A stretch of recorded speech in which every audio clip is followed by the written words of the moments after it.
నమస్తే రమగారు. నమస్తే జయ. ఏదైనా ఒక సరదా కథ చెప్తారా? మంత్రగత్తె భూషాణం చెప్తాం. ఓహ్! చాలా బాగుంది కదా. ఇంట్రెస్టింగ్. ఓ వ్యాపారస్తుడికి 4 కొడుకులట. పెద్దవాళ్ళు 3 నార్మల్ కిడ్సే, ఆఖరి వాడు కొంచెం అమాయకుడు. వాడి పేరు వెంకటప్ప. అయితే వాడు అమాయకంగా ఉండేసరికి వాడిని వెంగళప్ప అనేవాళ్ళు. వెరి వెంగళప్ప అంటాం కదా, అంటాంగా. అట్లా. సరే, ఆయనకి పాపం ఆఖరి పిల్లవాడి మీదే ధ్యాసగా ఉండి బాగా ముద్దుగా జాగ్రత్తగా చూసుకునేవాడు. వాడు ఇంట బయట పనులు అవి చేసేవాడు, కానీ తెలివిగల పని కాదు వాడిది. అమాయక ప్రాణి వాడు, వెర్రివాడు. కొంతకాలాన్ని మెల్లిగా పెద్దవాళ్ళు అయ్యారు. పెద్ద కొడుకులు 3కి పెళ్ళిళ్ళు చేశాడు ఆయన. మామగారు పంచప్రాణాలు చిన్న పిల్లాడి మీదే ఉండటం, వాడేమో వెర్రి విధవగా ఉండటం, పై 3 కోడలకి భలే మంటగా ఉండేది. మా ఆయన ఎంత పని చేశాడో, మా ఆయన్ని బాగా చూడ్డు, చిన్నవాడిని బాగా చూస్తున్నాడని 3కి అనిపించేది. ఓకే. అయితే ఆయన దాని తర్వాత పిల్లాడిని ఎవరు చూస్తారు, వీడిని బాగా చూసుకునే వాళ్ళు కావాలని ఓ పిల్లనిచ్చి పెళ్లి చేస్తే పెళ్ళని చూసుకుంటుంది అనుకుంటాడు. సంబంధాలు చూడబోయేసరికి అలా కోడళ్ళు ఏం పెద్దగా ససిపడినవారు. వాళ్ళకి మంటగా కూడా ఉంది. సరే, కొన్నాళ్ళకి మామగారు కాస్త మరణించాడు. ముసలాయన మరణించేసరికి వీళ్ళకి ఆస్తి స్వాస్తి ఉన్నాయి. అన్నయ్యలు 3 వ్యాపారాలు, అవి వ్యాపారము, వాళ్ళ వ్యవసాయము అన్నీ వాళ్ళు చూసుకునేవాళ్ళు. వీడు ఇంట్లో ఉండి ఇంట్లో పనులు చేసి పెట్టేవాడు. క్రమంగా ఈ వదినలకి వీడి పీడ విరగడి చేసుకోవాలి, అన్నయ్యలు కూడా వీడి పెళ్లి చేద్దాం అంటుండేవాళ్ళు. వీడ వెరితో పాటు వీడికి వచ్చే పెళ్ళాన్ని కూడా ఎవడు చూస్తాడు?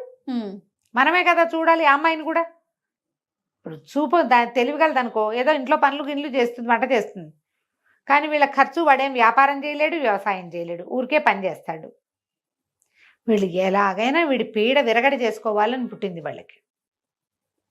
అన్నయ్యలు కూడా శ్రద్ధగా చూసుకునేవారు వీడిని.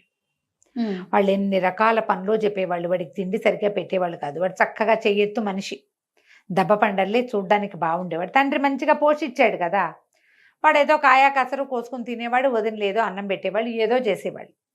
క్రమంగా ఒకనాడు పెళ్లి సంబంధాలకి ఎవరో పెళ్ళిళ్ళ పేరయ్య వచ్చి మాట్లాడేసరికి వీళ్ళకి ఒళ్ళు మండిపోయింది. ఏమైనా సరే వీడిని ఇంట్లో నుంచి తోలేయాలి ఎలాగోలాగా. వాడు ఏ మాట చెప్తే ఆ మాట వింటాడు. అమాయకుడు కదా, వీడిని పీడ విరగడి చేసుకోవాలనుకుని సరే ఇవాళ చూద్దాం అనుకున్నారు. అన్నయ్యలు 3 వ్యవసాయంలో ఏదో బిజీగా ఉండి ఎక్కడో వెళ్ళిపోయారు. ఎవరు లేరు ఇంట్లో. వీళ్ళు కుర్రాడే ఉన్నారు.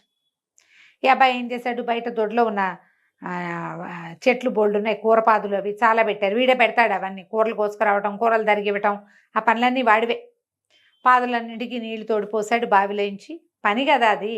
అక్కడి నుంచి 3-4 తొట్టెలు గోళాలు నింపాడు. సాయంత్రం దాకా వాడకానికి కావాలిగా. ఆ వదినలు అసలు బావిలో చేదేయటం మానేశారు. కుర్రాడు పనిలోకి వచ్చాక ఏమీ చేయరు. సరే, అన్ని పనులు చేశాక లోపలికి వచ్చాడు. అబ్బా ఆయాసపడుతూ వచ్చి, వదినలు అన్నం పెట్టండి, వాళ్ళ కంది పచ్చడి సొరకాయ పులుసు చేయాలి నా కోసం అన్నాడు. అనేసరికల్లా వదిలి 3 కూడబలుకుని 3 చేపలు పడుచు పడుకున్నారు. పడుకునేసరికి వీడు తెల్లబోయాడు. ఏమైంది, ఒంటో బాగుండలేదా? వాడికి ఏంటంటే వాళ్ళ అమ్మలాగానే వదినలని. ఆ 3 దగ్గరికి వెళ్ళాడు. పెద్దొద్దని చెప్పింది, అయ్యి బాబోయ్ నాకు ఎంత ఇదిగా ఉందో చెప్పలేనంత తలనొప్పి, నాకు గోధుమ వన్న తాచు కూర తీసుకొచ్చి ఆ కూరని నిప్పుల మీద వేసి ఆ పొగ పీలిస్తే కానీ తలనొప్పి తగ్గదు. నా వల్ల కాదు నాయన, నేను ఏ పని చేయలేను, తలకాయ పగిలిపోతుందండి. తెల్లబోయాడు. గోధుమన్న తాచు ఎక్కడి నుంచి వస్తుందో తెలియలే. చిన్నోదిన దగ్గరికి వెళ్ళాడు. అన్నమండవా, నీకు ఓపిక లేదా, నీకేమైంది అన్నాడు. నా పొట్టలో పెద్ద పెట్టినట్టుంది, అసలు అన్నం అరగటలేదు, ఇవాళకి నా పని అయిపోయింది. పులిపాలల్లో వాము పొడి కలుపుకు తాగితే తగ్గుతుంది, అంతే. పులిపాలల్లో వాము పొడి అంటే ఏమిటి, అది ఎక్కడి నుంచి వస్తాయి? సరే, 3వ వదిన దగ్గరికి వెళ్ళాడు. 3వ వదిన దగ్గరికి వెళ్తే, కళ్ళు లాగేస్తున్నాయి నాకు, నా వల్ల కాదు, మరి కళ్ళల్లో ఏదైనా పెట్టుకోవాలి. ఏం పెట్టుకోవాలి? బ్రహ్మరాక్షసి కొమ్ము అరగదీసి ఆ గంధం కాటికలా పెట్టుకుంటే కానీ ఈ కళ్ళ బాధ తీరదు నాకు. ఈ 3 వస్తే కానీ మేమేమీ చేయలేం, నీకు వంట వండలేము, నీళ్ళు పోయలేమన్నారు. అయ్యో, వీడు వెలవెల్లాడిపోయాడు. అయ్యో బాబోయ్, ఇంత చక్కగా పనిచేసుకునే వదినలు ఎంత వంట చేస్తారో, ఎంత రుచిగా చేస్తారో. వీడికి నచ్చేవన్నీ వాళ్ళు వండుతూనే ఉంటారు ఎప్పుడు. వీడి కోసం కాదు, మామూలుగా వండుతారు. అయ్యో, వీళ్ళ బాధ ఎట్టాగైనా తీర్చాలని, సరే నేను అడవిలోకి వెళ్ళి ఈ 3 పట్టుకొస్తా, ఊరిని వైద్యం చేసుకున్నాక అప్పుడే వంట చేసుకుందాం మనం కలిసి. నేను పచ్చడి కావాలంటే నేను నూరుతా, సొరకాయ కావాలంటే నేను తరుగుతా అని చెప్పి అడవిలోకి వెళ్ళాడు. వెళ్ళి సరే దొరికిన పుట్టల వల్ల చేయి పెట్టి చూస్తున్నాడు, గోధుమ వన్న తాచుందా లేదా అని. అక్కడి నుంచి గోధుమ వన్న తాచులు దొరకల. అక్కడి నుంచి పులి కావాలి, వాడికి పులిపాలు కావాలి కదా. ఈయన పులి ఎక్కడుందా అని వెతకడం మొదలెట్టాడు. వీళ్ళు అనుకున్నారు ఇంకేముంది, ఏ తాచుపాము కాటేస్తుంది ఒకటి, ఒకవేళ తాచుపాము కాటే లేదనుకో, ఏ పులి ఈయన పులి పాలు కావాలంటే ఎక్కడి నుంచి వస్తాయి, పులి ఈయన ఉండాలి, ఈయన పులి మనుషులను చూస్తే మీద పడి మింగేస్తుంది. ఈ 2 చోట్ల తప్పించుకున్నాడు అనుకో, బ్రహ్మరాక్షసు కొమ్ము అడిగాం, ఏ రాక్షసులో పొట్టను పెట్టుకుంటాడు, ఇక వీడి ఇంటికి రాడు. వీడికి మనం ఏం చేయక్కర్లా, వీడి రేపొద్దున వీడి సంపాదన లేని వీడితోటి వీడి పెళ్ళాన్ని కూడా మనం పోషించాల్సిన పని లేదు, వాడు ఎక్కడ పోయాడో మా తెలియదు అంటాం అంతే అని వాళ్ళు స్థిమితంగా ఉన్నారు. వీడు వాడవంతా వెతికాడు, బ్రహ్మరాక్షసి ఎక్కడున్నావు అని అడుగుతూ, అమాయకుడు కదా, ఈ పులి కోసం చూశాడు, పులి లేదు, మేకలు కాదు లేళ్ళు కుందేళ్ళు 1 or 2 నక్కలు కనపడ్డాయి. ఇక వెతికి వెతికి ఏం చేశాడు, ఇక అడవిలో అరవటం మొదలుపెట్టాడు. ఓ బ్రహ్మరాక్షసి ఎక్కడున్నావో కనబడు, ఓ పెద్ద పులి ఎక్కడున్నావో కనిపించు, మా వదిలికి ఒంట్లో బాగుండలేదు అని కేకలు పెడుతుంటే అక్కడ ఏమైంది, ఆ అడవిలో ఒక పెద్ద దిబ్బ లాంటిది ఒకటి ఉంది, చిన్న కొండ అనుకో, ఆ దిబ్బ మీద ఒక మంత్రాల మరిడెమ్మ ఒక ఆవిడ తన కూతురుతో పాటు అక్కడ ఉంటుంది. పైన ఒక పెద్ద పాక వేసుకుని బోల్డ్ అన్ని మాయమంత్రపు సామాన్లు ఉన్నాయి ఆ ఇంటి నిండా. ఆ పాకలో పడుకుంది ఆవిడ. ఊర్లో నుంచి బిజీగా ఉంటుంది అనమాట. ఆవిడకు స్వర్ణమంజరి అని ఒక కూతురు, మంత్రాలు మరిడమ్మకి. ఎవరో అరుస్తున్నారు ఈ రాత్రి వేళ, ఇంత భయం లేకుండా ఎవడ్రా అరుస్తున్నాడని ఈవిడ బయటకు వచ్చింది. బయటకు వస్తే చక్కగా పచ్చగా ఇంత ఎత్తునున్నాడు, వీడు కేకలు పెడుతున్నాడు. కేకలు పెడుతుంటే అడిగింది, ఎవర్రా అల్లుడు నువ్వు, ఏమిటి భయం లేకుండా ఇంత దూరం వచ్చావు, ఎవరు నువ్వు, ఇందుకీ అర్ధరాత్రి వేళ అరుస్తున్నావు అంది. అనేసరికల్లా వీడు, అల్లుడు అంటే అత్త అనాలి వాళ్ళని, నేనేనత్త వెంకటప్పని, మా వదిన వాళ్ళకి అస్సలు ఉంటో బాగుండలేదు, 3 వస్తువులు కావాలి, పొద్దున్న 10 గంటల నుంచి వెతుకుతున్నాను, దొరికితే బట్టు, ఎక్కడైనా ఓ గోధుమ వన్న తాచు, ఓ ఈనిన పులి, ఓ బ్రహ్మరాక్షసి ఉంటే చెప్పు. వాటితో ఏం చేస్తావురా పిచ్చి వెధవా నువ్వని. వాటితో ఇవన్నీ గోధుమ వన్న తాచేమో తాచు కూర కావాలి మా పెద్దోదనికి, పులి పాలు కావాలి చిన్నదనికి, బ్రహ్మరాక్షసి కొమ్ము కావాలి 3వ వదినికి. ఆ వైద్యం చెబితే వాళ్ళు బతకరమ్మా, చాలా తలనొప్పితో బాధపడుతున్నారు, వంట తంట లేదు ఇంట్లో, మా అన్నయ్యలకు భోజనం ఎట్లా, నాకు ఆహారం ఎట్లా, మా ఇల్లు నడవద్దా, అందుకని వచ్చానంటే సరే ఏమేమి ప్రయత్నం చేసామంది. ఒక 6-7 పాములు పట్టుకున్నాను, గోధుమని తాచు దొరకలేదు, వాటిని వదిలేసా, వాటి కోసం వెతుకుతున్నానంటే ఈ మరిడమ్మంది ఊరిని అనేసి, అమ్మో నువ్వు ఎంత గట్టివాడివిరా, భయం లేదు తెంపరి, అంతే కదా, పుట్టు తెంపరి వాడికి భయం లేకపోవటమే తెంపరితనానికి ఇదేమిటి భయం లేకపోవటం, భయం తెలియదు వాడికి. అక్కడి నుంచి అంది, మన దగ్గరే ఉన్నాయిరా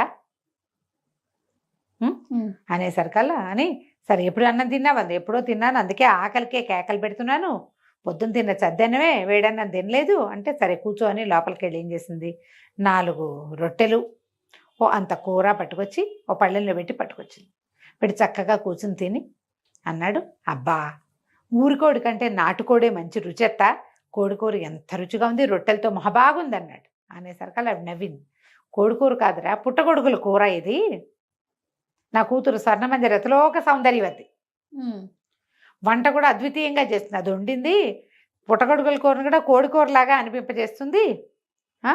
సరే నువ్వు ఇక్కడ పడుకో, తెల్లవారేసరికి నీకు కావాల్సినవి నేను ఇస్తా, పట్టుకెళ్తుగా నేను అప్పచెప్తాను నీకు అవన్నీ అని చెప్పి వీడిని ఆ బయటే ఒక మంచం వేసి పడుకోబెట్టి చుట్టూతా గిరిగీసి, గిరిలో ఇట్లా మంటలు వచ్చినాయి, వాడు ఉలికిపడ్డాడు, ఇంత మంట వస్తుంది అని. ఏం భయం లేదురా, బయట అడవిలో పడుకుంటే, అడవి కదా ఇది, జంతువులు వచ్చేస్తాయి, అందుకని జంతువులు రాకుండా ఇది అడ్డం పడుతుంది,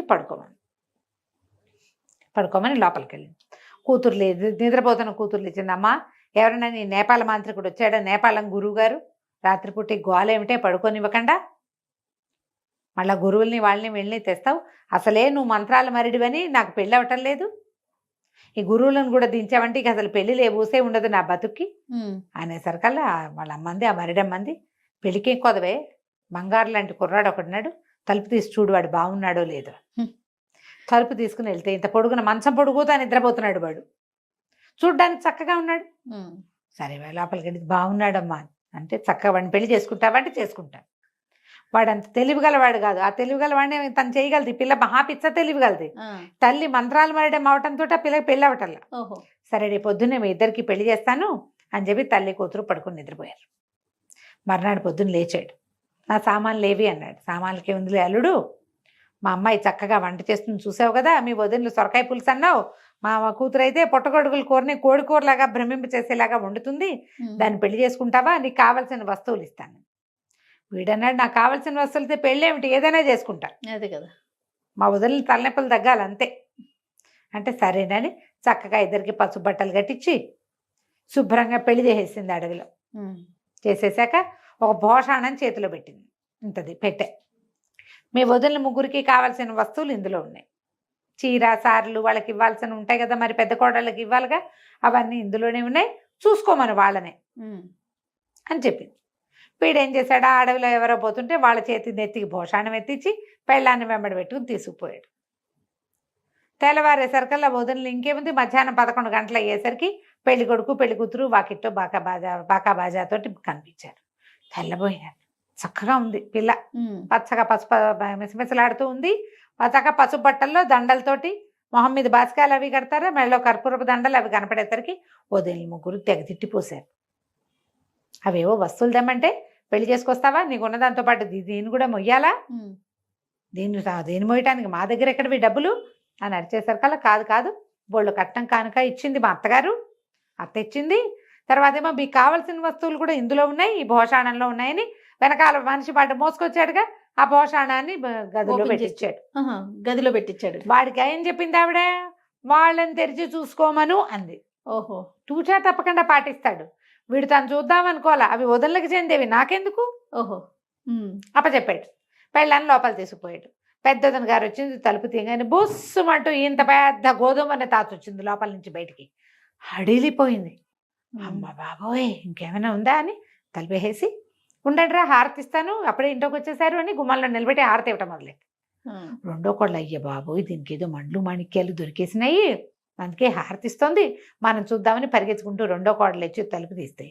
అందులోంచి అప్పుడే ఇది ఇట్లా మొహం వేళ్లాడిపోతున్నావు, పెద్ద పూలు ఒకటి దూకపోయింది. అమ్మో, అయ్య బాబోయ్ ఎంత వేసేసి లోపలికి వెళ్ళి అక్షంతలు పుచ్చుకొచ్చింది మరిది మీద వేయటానికి. మూడో కోడలు వెళ్ళింది లోపలికి. మూడో కోడలు వెళ్ళి తలుపు తీసేసరికల్లా ఏముంది, అందులోంచి పెద్ద ఒంటి కొమ్మున బ్రహ్మరాక్షసుడు ఒకడు మీద పడిపోయాడు. ఆ పెట్టె శాశ్వతంగా వీళ్ళ నట్టింట్లో ఉండిపోయింది. ఇప్పుడు ఏం చేస్తారు, వాడిని ఏదైనా అంటే ఈ పెట్టెలోంచి ఏమొస్తాయో తెలియదు. నిశ్శబ్దంగా ఊరుకుని దిగదొడిచిపోసి హారతులు ఇచ్చి అక్షింతలేసి కొత్త పెళ్లి కూతురికి ఇంకో గది ఏర్పాటు చేసి లక్షణంగా లోపల తీసుకుపోయారు. ఇక అప్పటి నుంచి వెంగళప్పని వాళ్ళ ఆవిడ హ్యాండిల్ చేసుకుంది, చక్కగా ఇంట్లో వంట తంటా చేసేది. ఆ పిల్లకి అన్ని తెలివితేటలు ఉన్నాయి కాబట్టి వారిని వీరిని పిలిచి మా వాటా మాకు ఇస్తే మేము మా వ్యవసాయం మేము చేసుకుంటాము ఓహో అని చెప్పి వాటా కూడా పుచ్చుకుంది. వాడు అందంగా ఉన్నాడు, దానికి పెళ్ళే కాని పరిస్థితి దాంది. వాళ్ళ అమ్మ మంత్రాలు మరిడి ఉంటుంది, వీడికి మరిడికి మామూలు వాళ్ళకి తేడా తెలియదు. అది వాళ్ళ ఇంటి పుట్టింటికి వెళ్ళే ప్రసక్తి లేదు, ఎప్పుడైనా వాళ్ళ అమ్మాయి వస్తుంది, హాయిగా ఉన్నాడు. అంటే మనుషులు చెయ్యొదిలేసిన అమాయక పిల్లలకి భగవంతుడు ఎక్కడో చోట చెయ్యి ఏర్పాటు చేస్తాడు, ఎక్కడో చోట. అంతే, వాడి తాలూకు మంచితనమే వాడి శ్రీరామ రక్ష. అంతే. కంచికి మనం ఇంటికి. నమస్తే. నమస్తే.